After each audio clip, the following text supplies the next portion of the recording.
Natural preventive and therapeutic approaches to diabetes type 2.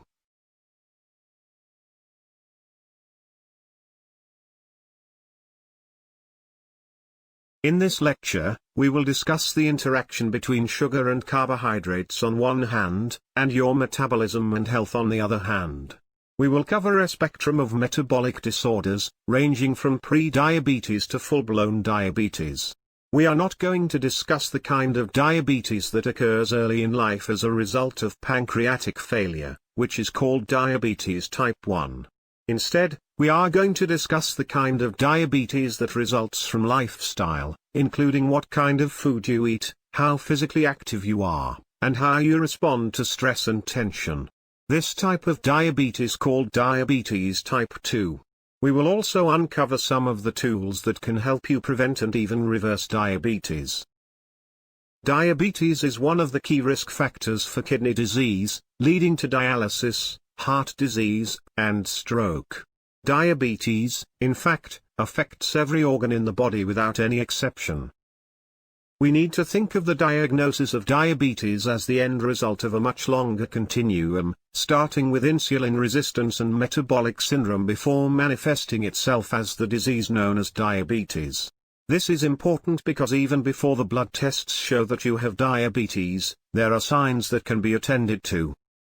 One of the first signs that you are at risk for developing diabetes is the presence of insulin resistance. Insulin is a hormone that controls blood sugar and is produced by the pancreas. Stimuli such as insulin and even exercise carry blood sugar into the cells, where they can be used for generating energy. Insulin resistance occurs when the transport of sugar into the body cells no longer works properly.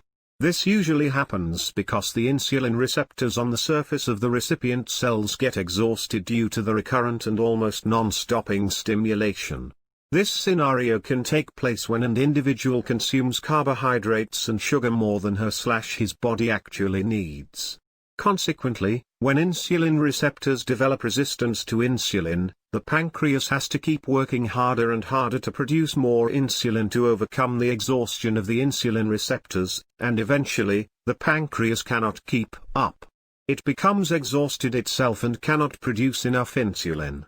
This is when people develop insulin-requiring diabetes and need insulin injections. Insulin resistance is part of a larger syndrome called Metabolic Syndrome, which has 4 components: insulin resistance, high blood pressure, abnormalities in the cholesterol panel, low HDL and high triglycerides, and abdominal obesity, accumulating fat in the belly area. Nearly a quarter of all adults in the developed world are obese or at least overweight. This is the key trigger for developing diabetes type 2. There are 5 key areas that people on the path to diabetes need to focus on: proper nutrition, physical activity, responses to stress and tension, sleep patterns, and environmental toxins. Most people do not realize that lack of sleep can lead to insulin resistance. Lack of sleep is a stress on the body, and stress raises blood sugar and makes insulin resistance worse. Research shows that people who tend to get 5 hours or less of sleep each night have a higher risk of developing diabetes. Nutrition is the key to shifting the diabetes continuum. Sugar and carbohydrates are digested at different rates, and the rate of digestion is called the glycemic index. The higher the index, the faster the body converts food to sugar. Another way of measuring the conversion of food to sugar is called the glycemic load, which is an even more accurate assessment of the impact of food on blood sugar and, ultimately, on insulin levels. A food with a glycemic load of greater than 20 is high, and a food with a glycemic load of less than 10 is low. Foods that have a low glycemic index and a low glycemic load are the foods that are the best for everyone, but especially for someone who is overweight, pre-diabetic, or has diabetes. In general, you should not eat foods that spike up your insulin level, which are mainly every type of food that is made of or with refined sugar. Soluble fiber, which is found in oats, bran, beans, and lentils, lowers cholesterol and blood sugar, by decreasing the speed of sugar absorbance in the digestive system. Green leafy vegetables have a low glycemic load and low glycemic index. Cruciferous vegetables, such as cauliflower, broccoli, and cabbage, are all good choices. Other options include eggs and fish, which can be consumed in moderation. Lean meats such as free-range chicken and turkey will not spike up your insulin. Choose fruits that have a low glycemic index, such as apples, berries, peaches, pears, plums, oranges, and grapefruit. On the other hand, dates, banana, grapes, and raisins are high in sugar. Nuts, such as walnuts and almonds, are good snacks, but only eat about 15 of any type of nut at any given time because of the many calories that nuts contain. Celery sticks and baby carrots are also good snacks. Carrots have a low glycemic load and are high in fiber, which slows down the absorption of sugar and lowers blood sugar. Granola is incredibly high on the glycemic index, but you can substitute granola with a high-fiber cereal, a protein smoothie, an egg white omelette, or some steel-cut oats. If you are trying to lower your blood sugar, you need to find healthier alternatives for cookies, cakes, candy, and ice cream. In addition, you should not drink soda, fruit juice, or alcohol.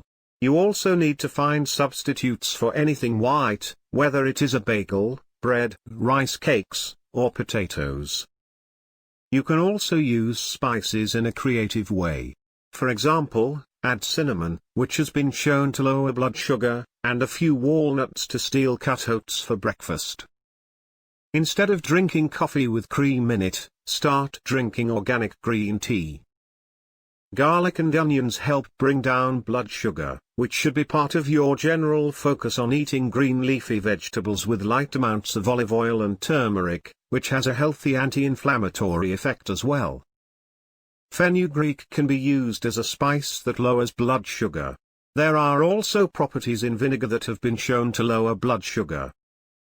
You need to make sure that you are making time for exercise, which builds muscle, decreases insulin resistance by increasing the resilience of your muscular cells, decreases blood pressure, improves cholesterol, and improves your sense of well-being. You may use a pedometer, a small device that counts the number of steps that you take, and work toward the goal of taking 10,000 steps each day. One of the best added benefits of exercise is that it helps you sleep better, which is your first defensive line against diabetes.